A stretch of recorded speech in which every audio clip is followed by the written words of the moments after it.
और आइए अब विस्तार से खबरों का रुख करेंगे और शुरुआत नए साल के पहले दिन की सबसे बड़ी सियासी खबर के साथ। एबीपी न्यूज के पास जेडीयू के सूत्रों के हवाले से एक बड़ी खबर सामने आई है।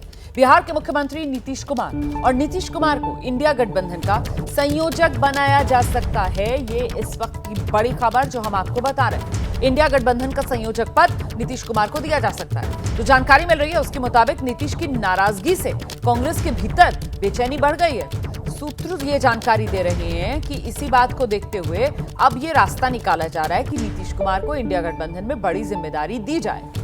कांग्रेस के बड़े नेता नीतीश को मनाने में जुटे हुए हैं। राष्ट्रीय परिषद में नीतीश ने कांग्रेस पर हमला बोला था।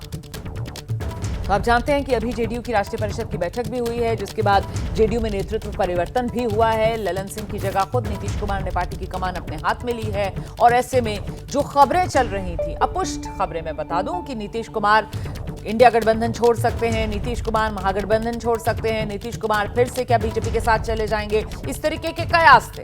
और अब इस सब के बीच बड़ी खबर ये कि कांग्रेस में बेचैनी बढ़ी है और कांग्रेस चाहती है कि नीतीश कुमार को संयोजक का पद दे दिया जाए इंडिया गठबंधन में। इस सब के बीच नीतीश का दावा संयोजक के तौर पर मजबूत क्यों है, अब जरा ये समझ लीजिए। क्योंकि ये जो इंडिया गठबंधन है, नीतीश कुमार ही तो इस इंडिया गठबंधन के सूत्रधार माने जाते हैं। आपको याद होगा सितंबर 2022 और सितंबर 2022 दिल्ली में विपक्षी नेताओं से नीतीश कुमार ने ही सबसे पहली मुलाकात की थी। विपक्ष से मिलकर लड़ने की पैरवी करने वाले अगर कोई नेता उस समय थे तो वो नीतीश कुमार। और फिर मामला आगे बढ़ा। फरवरी 2023 बीजेपी को हराने का प्लान तक नीतीश कुमार ने साथियों को बताया। अप्रैल 2023 विपक्षी एकता के लिए मंच बनाने पर चर्चा की। और फिर 23 जून 2023 पटना में 15 विपक्षी दलों को एक मंच पर लाने में कामयाब नीतीश कुमार। हम सीधे आपको लेकर चलते हैं। मेरे साथ मेरे दो सहयोगी इस वक्त मौजूद हैं। पटना से प्रकाश कुमार हमारे साथ मौजूद है, दिल्ली से जैनेन्द्र कुमार हमारे साथ मौजूद हैं। पहले प्रकाश का रुख करेंगे। प्रकाश, सबसे बड़ा सवाल यही है कि नीतीश कुमार की नाराजगी इस वक्त इंडिया गठबंधन खास करके कांग्रेस मोल नहीं लेना चाहती, इसी वजह से ये संयोजक पद जिस पर नीतीश को बिठाने की तैयारी चल रही है। बिल्कुल, ये बात सच है कि जिस दिन राष्ट्रीय परिषद की बैठक में नीतीश कुमार ने अध्यक्ष बनते ही जो पहली लाइन उन्होंने कहा था कि कांग्रेस पार्टी उनके कामों की चर्चा नहीं करती है। देखिए, सबसे इंपॉर्टेंट है कि जो इंडिया गठबंधन बनाया गया उसके आर्किटेक्ट नीतीश कुमार थे। आप जानते हैं कि किसी भी मकान का जो आर्किटेक्ट होता है उसे पता होता है कि कहाँ कहाँ क्या क्या होना चाहिए और कैसे आगे बढ़ना चाहिए। कांग्रेस को साथ में लेकर के चलने की भी कवायद उन्होंने शुरू की थी विपक्षी एकता के नाम पर। और उन्होंने एजेंडा तक सेट कर दिया था कि जाति आधारित गणना को और जितने भी ओबीसी है, ईबीसी फैक्टर है, उसको एक साथ अपने तरफ कैसे लाना है। आरक्षण भी बिहार में दे दिया और इस आधार पर वो पूरे नेशनल स्तर पर ये चाहते थे कि इसकी चर्चा हो, तभी वो धर्म के बाद जाति के आधार पर अपने वोटरों को ला सकते थे। ऐसे में नीतीश कुमार को ये लगने लगा कि ममता बनर्जी और केजरीवाल ने जिस तरह से इंडिया गठबंधन में बातें कही मल्लिकार्जुन खड़गे के बारे में, तो अब यहाँ पर बहुत मुश्किल हो रहा है। न उनकी बात सुनी जा रही है, न उनको किसी तरह का जगह दी जा रही है। भले ही नीतीश कुमार कहते हो कि हमें न किसी पद की इच्छा है, न कोई जगह पे जाना है, लेकिन उनकी पार्टी के नेता, कार्यकर्ता से लेकर शीर्षस्थ नेता वो बताते रहे हमेशा से कि नीतीश कुमार का चेहरा और छवि पूरे देश में साफ है, स्वच्छ है, इसलिए वो देश का नेतृत्व कर सकते हैं। अब कांग्रेस को ये लगने लगा कि कहीं नीतीश कुमार अगर वाकई में, जिसकी चर्चा होती रही है, अगर दूसरी तरफ एनडीए के पाले में चले जाते हैं तो इंडिया गठबंधन धराशायी हो जाएगा। यही वजह है कि इस चर्चा के बाद से ही खलबली मची, बेचैनी हुई। और अब लगातार कल से मेरे पास जो पुख्ता जानकारी है, लगातार बड़े नेता कांग्रेस के वो नीतीश कुमार से संपर्क साध रहे हैं, उन्हें बता रहे हैं कि उन्हें बनाया जाएगा, संयोजक बनाया जाएगा। लेकिन अब नीतीश पर है कि वो क्या फैसला लेते हैं। रोमाना, आप रहिए मेरे साथ, मैं लौटूंगी आपके पास। देखिए, नीतीश को लेकर सूत्र जो बड़ी खबर दे रहे हैं उस पर इंडिया गठबंधन के बाकी दलों का जो रिएक्शन आ रहा है वो भी इस वक्त जानना जरूरी हो जाता है। आरजेडी कह रही है इंडिया गठबंधन में नीतीश की अहम भूमिका है। शिवसेना के उद्धव गुट के नेता संजय राउत का कहना है कि जब बैठक में प्रस्ताव आएगा नीतीश कुमार को लेकर तो फिर उस समय निर्णय लिया जाएगा। सुनिए जरा। बात हो रही है ना, जब सामने प्रस्ताव आ जाएगा तब निर्णय लिया जाएगा। कल ही मेरी खड़गे साहब से बातचीत हो गई। खड़गे जी बेंगलोर में है, अब दिल्ली में आ जाएंगे। महाराष्ट्र में जो बातचीत करनी है उसके लिए खड़गे साहब ने एक हाई लेवल कमेटी की स्थापना की है। पहले उनसे बातचीत होगी, बाद में हम खड़गे साहब से और राहुल जी से बात करेंगे। अगर लगता है कि बातचीत करनी चाहिए तो बातचीत करेंगे। 9 वर्ष में इंडिया गठबंधन के जो पेंडिंग निर्णय हैं वो सभी से चर्चा करके होंगे, सर्वसम्मति से होंगे, देश के अंदर नफरत और विभाजनकारी राजनीति को खत्म करने के लिए होंगे, देश हित में होंगे, संविधान को बचाने के लिए होंगे और इंडिया के हित में होंगे। भाजपा मुक्त भारत बनाने का संकल्प जो आदरणीय नीतीश कुमार जी ने लिया था, बीजेपी का एनडीए का साथ छोड़ा था, ये संकल्प और मजबूती के साथ दिख रहा है। जो लोग इधर उधर की बातें कर रहे हैं वो बकवास है, फालतू है। आदरणीय नीतीश कुमार जी की प्रमुख भूमिका रही है विपक्ष को एकजुट करने में, और गैर भाजपा विपक्षी दलों की एकजुटता की सफलता से आदरणीय नीतीश कुमार जी खुश हैं। और इंडिया गठबंधन में शामिल सभी दल के नेता बैठ करके सब चीज का निपटारा कर लेंगे, कहीं कोई परेशानी नहीं है। हम सीधे आपको लेकर चलते हैं, हमारे साथ जैनेंद्र भी इस वक्त मौजूद हैं। जैनेंद्र, सबसे बड़ी दिक्कत कहां पर नजर आ रही है? नीतीश कुमार की नाराजगी, जिस बात का जिक्र अभी प्रकाश भी कर रहे थे कि साहब कांग्रेस मोल नहीं लेना चाहती, मतलब साफ है कि जितनी जरूरत नीतीश को इंडिया गठबंधन या कांग्रेस के साथ की, उससे कहीं ज्यादा जरूरत इस वक्त इंडिया गठबंधन और कांग्रेस को नीतीश की है। बिल्कुल रोमाना, आप ठीक कह रही हैं। नीतीश कुमार की अहमियत और नीतीश कुमार की तथाकथित नाराजगी, जिसको आप कह सकते हैं कि पिछले इंडिया गठबंधन की बैठक में नीतीश कुमार की जो बॉडी लैंग्वेज थी, दोनों को रीड करते हुए, दोनों के मद्देनजर कांग्रेस लीडरशिप ने बैठक के तुरंत बाद नीतीश कुमार से बात की थी। आपको ध्यान होगा कि एबीपी न्यूज ने सबसे पहले ये खबर चलाई थी कि राहुल गांधी ने नीतीश कुमार से फोन पर बात की है इंडिया गठबंधन की दिल्ली में जो बैठक हुई, चौथी बैठक, उसके फौरन बाद। और तब ये बात छनकर आई थी कि नीतीश कुमार को बड़ी जिम्मेदारी इंडिया गठबंधन में दी जा सकती है। वो जो बड़ी जिम्मेदारी है उसी का जिक्र अब नए सिरे से हो रहा है कि नीतीश कुमार को संयोजक की जिम्मेदारी दी जा सकती है। अव्वल तो ये बात है कि इसमें इतनी देरी क्यों हुई, क्योंकि नीतीश कुमार, जैसा प्रकाश जी ने बताया कि इंडिया गठबंधन का आर्किटेक्ट कहें तो गलत नहीं होगा, उन्होंने ही अगुवाई की, उन्होंने पहल की। आम आदमी पार्टी से लेकर के तृणमूल कांग्रेस, वो पार्टियां जो कांग्रेस के साथ मंच साझा नहीं करती थी, उन्हें एक साथ लाए, लेकिन नीतीश कुमार को कमान नहीं मिली, संयोजक उन्हें नहीं बनाया गया। लेकिन अब निश्चित तौर पर जिस तरीके से तेवर नीतीश कुमार के हैं और जो संभावनाएं इमर्ज कर रही हैं, उसके मद्देनजर नीतीश कुमार को अब संयोजक बनाने की बात चल रही है। और इसका सबसे बड़ा संकेत तब मिला था कहीं ना कहीं जब राहुल मोहर गांधी लगती ने है नीतीश कुमार की उस राजनीतिक सूझबूझ की, जिसके चलते माना जा रहा है कि बिसात अब ऐसी बिछा दी गई है नीतीश कुमार की तरफ से कि कांग्रेस खुद इस कोशिश में है कि किसी तरीके से संयोजक नीतीश कुमार को बना दिया जाए। बहुत शुक्रिया प्रकाश कुमार आपका इस तमाम जानकारी के लिए। जैनेंद्र हमारे साथ बने हुए। देखिए, राम मंदिर के उद्घाटन की तारीख ज्यों-ज्यों नजदीक आ रही है, जो राजनीतिक बयानबाजियां हैं वो जोर पकड़ती जा रही हैं। पूर्व सांसद हैं, कांग्रेस पार्टी के नेता हैं उदित राज, एक ट्वीट किया है उन्होंने, जिसके बाद विवाद खड़ा हो गया है। उदित राज कह रहे हैं कि 500 साल बाद मनुवाद की वापसी हो रही है। देखिए, एक तरफ राम मंदिर, जिसके लिए कहा जा रहा है कि 500 साल के इंतजार के बाद आखिरकार दिव्य भव्य राम मंदिर मिलने वाला है श्रद्धालुओं को, और उसी को लेकर कांग्रेस नेता उदित राज का ये विवादित बयान कि मनुवाद की वापसी हो रही है 500 साल बाद। हम सीधे आपको लेकर चलेंगे, मेरे साथ मेरे सहयोगी जैनेंद्र इस वक्त मौजूद हैं, और जैनेंद्र के साथ मौजूद हैं उदित राज जी। जैनेंद्र, जरा उदित सर से पूछिए ना, क्यों उनको ऐसा लगता है कि 500 साल बाद जब दिव्य भव्य राम मंदिर का यहां पर वहां प्राण प्रतिष्ठा होने वाली है, तो ये मनुवाद की वापसी उनको लग रही है, क्यों? बिल्कुल, सवाल का जवाब जानते हैं उदित राज जी से। आपने ट्वीट किया है कि मतलब 500 सालों बाद मनुवाद की वापसी हो रही है। 500 सालों बाद तो दरअसल राम मंदिर में राम भगवान की प्राण प्रतिष्ठा हो रही है। सवाल आपसे ये पूछा जा रहा है कि क्या आप राम मंदिर में भगवान राम की प्राण प्रतिष्ठा को, राम मंदिर के पुनर्निर्माण को मनुवाद की वापसी से जोड़कर बयान दे रहे हैं? नहीं, वो तो अलग मुद्दा है, और कांग्रेस पार्टी को भी खुशी है कि भव्य मंदिर बन रहा है वहाँ पर, और देश की जनता भी खुश है, उसमें सबका योगदान है। वो चाहे न्यायपालिका है, मुस्लिम समाज भी उस समय कोई रिएक्शन नहीं दिया। और उदित राज भी खुश हैं कि राम मंदिर बन रहा है? हम भी खुश हैं, उसमें क्या है, हम भी खुश हैं। कौन कह रहा कि मैं ना रहा? तो ये 500 साल बाद फिर किस चीज़ की वापसी हो रही है जो जिसको आप मनुवाद? नहीं, उसके पीछे का जो सोच है लोगों का, वो मैं बताना चाह रहा था। हिमंता बिस्वा शर्मा इसी समय वो याद दिलाने लगे पुरानी व्यवस्था का। उन्होंने कहा कि शूद्रों का कर्तव्य है कि ब्राह्मण क्षत्रिय वैश्य का सेवा करना। और जब एक्स पर उन्होंने लिखा और हमने उसके ऊपर कमेंट किया और मीडिया ने भी उठाया तो ट्विटर डिलीट कर दिया। प्रधानमंत्री जी संवैधानिक पद पर है, वो राजा नहीं है, भगवान राम नहीं है, वो निषाद के घर जा रहे हैं, यानी वो दिखाने के कि लोअर कास्ट के यहाँ जा रहे हैं। तो क्या क्या दर्शाता है भाई? वो जो मांझी परिवार से मिले हैं उज्ज्वला योजना के 10 करोड़ लाभार्थी कह रहे हो ना, आपका तो काम ही है वो, मीडिया का तो काम ही है कि वो 1 गुना कहेंगे तो आप 4 गुना डिफेंड करेंगे। अरे भैया, आप कई दिनों से आप लाखों करोड़ों बीजेपी के कार्यकर्ताओं के फेसबुक पर, एक्स पर, हर जगह निषाद के परिवार गए, बैनर हेडलाइन टेलीविजन का निषाद के परिवार के गए। तो प्रधानमंत्री पहली बात तो निषाद नहीं, मांझी पक्के परिवार में गए। दूसरा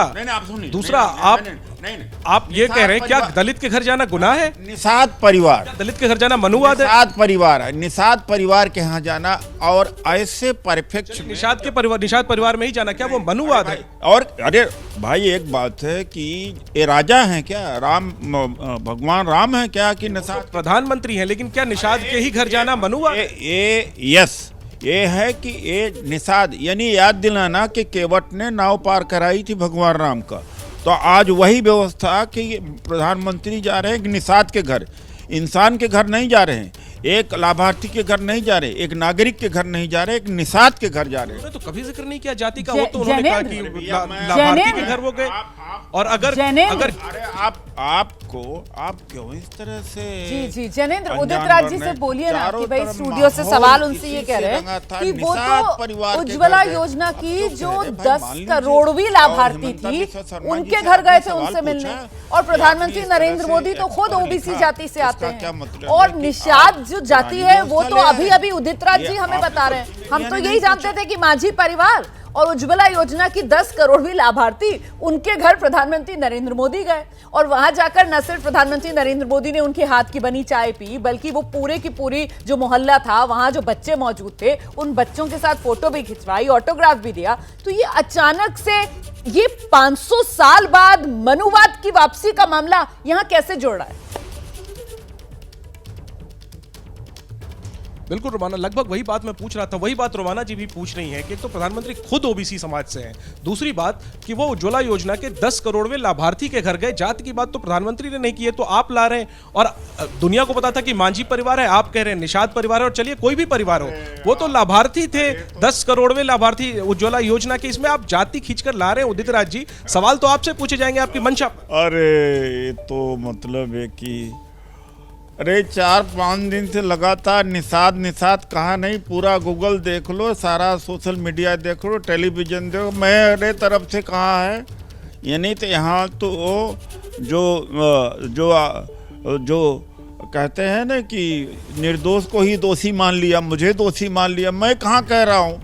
मेरा एक सवाल और है। 4-5 दिनों से किसी मीडिया ने खंडन किया, प्रधानमंत्री जी ने खंडन किया, बीजेपी ने खंडन किया कि निषाद परिवार क्या, निषाद परिवार, निषाद माना जी एक सवाल और पूछ रही है। सवाल और है जी ने सवाल सही किया, ये उल्टा ये हमारे ऊपर कर रहे हैं। नहीं उदित राज जी से एक सवाल, आप अपने टेलीविजन से पूछिए और तमाम लाखों जो जी प्लीज आप पूछिए। उदित राज जी एक सवाल और मेरा सुन लीजिए प्लीज, ज्ञानेंद्र उनसे पूछ लीजिए आप कि ये जो कह रहे हैं साहब कि 500 साल बाद मनुवाद की वापसी हो रही है, तो क्या ये देश के संविधान का अपमान नहीं कर रहे हैं? क्योंकि 1949 में कॉन्स्टिट्यूएंट असेंबली ने इस संविधान को अडॉप्ट किया था, और 26 जनवरी 1950 में हम भारत के लोगों ने इसको अंगीकार किया। तो क्या ये 500 साल बाद अब जो कह रहे हैं मनुवाद की वापसी, मतलब 1950 जब देश में संविधान लागू हुआ उससे पहले इस देश में मनुवाद नहीं था, ये कह रहे हैं उदित राज जी? या फिर वो मान जाएं कि वो 500 साल वाला मामला जो है वो राम मंदिर से जोड़कर ही बयान दे रहे हैं? बिल्कुल सर, एक तो देश में संविधान लागू है, ऐसे में जब आप कह रहे हैं कि मनुवाद वापस आ रहा है, क्या आप संविधान को कमजोर नजर से देख रहे हैं? क्या आप संविधान पर सवाल खड़े कर रहे हैं? अगर संविधान की बातें मानते तो चीफ मिनिस्टर असम के ये न लिखते कि शूद्रों का कर्तव्य है कि ब्राह्मण क्षत्रिय वैश्य की सेवा करना, ये न लिखते। अगर आप आते हैं आप उन पर एफआईआर कर सकते हैं, लेकिन आप कह रहे हैं मनुवाद की वापसी हो रही है। और क्या, वो एक इम्पोर्टेंट आदमी है, मनुवाद यही है। और क्या सवाल ये उदित राज जी, क्या पहले आपने राम मंदिर को ध्यान में रख करके ये ट्वीट किया, बाद में आपको पार्टी से इंस्ट्रक्शन मिला, अब आप राम मंदिर को छोड़ रहे हैं, आप हेमंत पे जा रहे हैं, आप निषाद परिवार का जिक्र कर रहे हैं? मेरे पार्टी के तरफ से राम मंदिर के ऊपर पूरा स्पष्ट एक नजरिया है जी। हम सब लोग खुश है, सारे लोग। आप मुझे फंसाने के चलिए, बहुत बहुत शुक्रिया आपका जैनेंद्र इस बातचीत के लिए। और इस बीच आपको बता दें, कांग्रेस नेता उदित राज के बयान पर बीजेपी की जो है वो प्रतिक्रिया सामने आई है। बीजेपी के नेता तरुण चुग कांग्रेस पर राम मंदिर के अपमान का आरोप लगा रहे हैं, सुनिए। कांग्रेसी नेता जानबूझकर सनातन, कभी श्री राम मंदिर लगातार अपमान कर रहे हैं। और कांग्रेस ने 7 दशक 4 पीढ़ियां श्री राम जन्मभूमि पर मंदिर ना बने इस पर लगाई है। 500 साल के वनवास के बाद श्री राम जन्मभूमि में भगवान श्री राम का भव्य मंदिर बना है। ये नफरत की, कुंठित मानसिकता की होची राजनीति से कांग्रेस व गठबंधन के नेता बाज आए। सूत्रों के हवाले से बड़ी खबर, इंडिया गठबंधन के संयोजक बन सकते हैं सीएम नीतीश कुमार को मनाने में जुट गई है कांग्रेस। नीतीश कुमार को संयोजक बनाए जाने पर बोले सांसद संजय राउत, कहा बैठक पर प्रस्ताव आएगा तो निर्णय लिया जाएगा, अभी बनाने पर बात हो रही है। आरजेडी नेता मृत्युंजय तिवारी ने कहा, विपक्षी दलों को एकजुट करने में नीतीश की बड़ी भूमिका रही, संयोजक पद के लिए आपस में बैठकर फैसला लेंगे।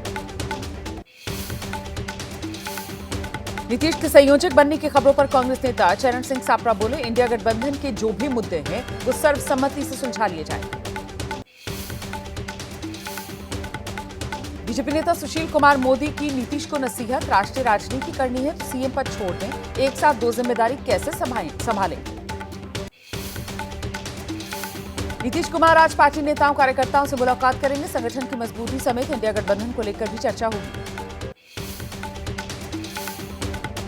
दुनिया भर में 2024 का ग्रैंड वेलकम, लोगों ने जश्न के साथ किया नए साल का स्वागत। दिल्ली, मुंबई, कोलकाता, चेन्नई समेत तमाम शहरों में नए साल के जश्न में डूबे नजर आए लोग। देश में प्रधानमंत्री नरेंद्र मोदी ने देशवासियों को न्यू ईयर की बधाई दी। एक्स पर पोस्ट में लिखा, नया साल सभी के लिए समृद्धि शांति लेकर आए। मुंबई में भी न्यू ईयर का जश्न, नया साल मनाने के लिए गेटवे ऑफ इंडिया पर इकट्ठा हुए लोग। 2023 की विदाई के साथ ही 2024 को स्वागत। गोवा में आतिशबाजी के साथ नए साल का वेलकम, पणजी के आसमान में नजर आया आतिशबाजी का सुंदर नजारा, न्यू ईयर पर जश्न में डूबे लोग। ओडिशा के भुवनेश्वर में नए साल का वेलकम, घड़ी की सुई में 12 बजते ही आतिशबाजी से जगमगा उठा आसमान। आतिशबाजी देखने के लिए बड़ी संख्या में लोग इकट्ठा हुए। नए साल के मौके पर हरिद्वार में लोगों की भीड़, गंगा नदी में लगाई आस्था की डुबकी। माता वैष्णो देवी के दरबार में भारी भीड़, नए साल पर दर्शन करने के लिए करीब 1 से 1.5 किलोमीटर तक भक्तों की लाइन लगी। 31 दिसंबर को 42,000 से ज्यादा लोगों ने दर्शन किए। भगवान शिव की नगरी काशी नगरी में गंगा आरती के साथ नए साल का आगाज, पुजारियों ने की सूर्य पूजा। तमिलनाडु के मदुरई में नए साल में 2024 के अवसर पर मीनाक्षी अम्मन मंदिर में भक्तों की भारी भीड़, पूजा और दर्शन करने पहुंचे। नए साल पर देश के कोने कोने से अयोध्या आए श्रद्धालु, महाराष्ट्र के कोल्हापुर से एक बाइकर ग्रुप भी भगवान के दर्शन कर नए साल की शुरुआत करने पहुंचा। अयोध्या में राम मंदिर की प्राण प्रतिष्ठा की तैयारियां जोरों पर हैं। आज से पूजित अक्षत वितरण की शुरुआत, 5 लाख गांव में घर घर बांटा जाएगा अक्षत। राम मंदिर की प्राण प्रतिष्ठा के लिए दिल्ली बीजेपी का महाअभियान, आज से घर घर दिया जाएगा निमंत्रण, 15 जनवरी तक चलेगा अभियान। गोरखपुर में मुख्यमंत्री योगी आदित्यनाथ ने गोरखनाथ मंदिर में रुद्र अभिषेक और हवन किया है। शक्ति साधना के साथ नए साल की शुरुआत की है। गुजरात के मेहसाणा में मोटेरा सूर्य मंदिर में सूर्य नमस्कार कार्यक्रम का आयोजन किया गया। सीएम भूपेंद्र पटेल ने मंदिर पहुंचकर कार्यक्रम में हिस्सा लिया। नए साल के पहले दिन इसरो ने रचा इतिहास। अंतरिक्ष में ब्लैक होल की स्टडी के लिए लॉन्च किया एक्स-रे पोलरीमीटर सैटेलाइट। 2 दिन के दौरे पर तमिलनाडु, लक्षद्वीप, केरल के लिए कल प्रधानमंत्री मोदी रवाना होंगे। तमिलनाडु में 19,850 करोड़ की योजनाओं का उद्घाटन करेंगे पीएम। नेशनल काउंसिल मीटिंग में अरविंद केजरीवाल बोले, आम आदमी पार्टी इंडिया गठबंधन का हिस्सा है। हमें जो भी सीटें मिलेंगी उन पर मजबूती से लड़ेंगे और जीतेंगे। टीएमसी नेता कुणाल घोष का बयान, बंगाल में बीजेपी के ब्रोकर की भूमिका निभाती है कांग्रेस। दिल्ली में कांग्रेस के रुख और बंगाल में कांग्रेस के रुख में अंतर है। कांग्रेस नेता उदित राज का टीएमसी पर पलटवार, कहा बंगाल में अगर बीजेपी का इतना उत्थान हुआ है तो इसके पीछे टीएमसी है। रक्षा मंत्री राजनाथ सिंह का आज मथुरा दौरा, षष्ठी पूर्ति महोत्सव में होंगे शामिल। गर्ल्स सैनिक स्कूल का भी उद्घाटन करेंगे। सीएम योगी भी मौजूद रहेंगे। बीपीएल और उज्ज्वला योजना के लाभार्थियों को राजस्थान में आज से मिलेगा 450 रुपए में एलपीजी का सिलेंडर। 1 साल में मिलेंगे कुल 12 सिलेंडर। आज से आंध्र प्रदेश, पुडुचेरी के तटीय जिलों में सागर परिक्रमा योजना का 10वां चरण, समस्याओं को हल करने और आर्थिक उत्थान को बढ़ावा देने की योजना।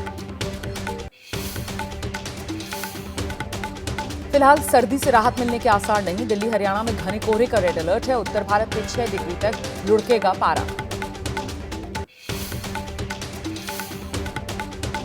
कोहरे और शीतलहर ने बढ़ा दी यात्रियों की मुश्किलें। कई घंटों की देरी से चल रही हैं 49 ट्रेनें। घने कोहरे के चलते कई ट्रेन रद्द भी कर दी गई। नए साल के जश्न के बीच कोरोना के मामलों में उछाल आ गया। एक्टिव केसेस की संख्या 4000 के पार पहुंच गई है। महाराष्ट्र के पुणे में JN.1 के सबसे ज्यादा मामले सामने आए। जमशेदपुर में नए साल में भीषण सड़क हादसा, पेड़ से टकरा गई बेकाबू कार, हादसे में 6 लोगों की मौत हो गई।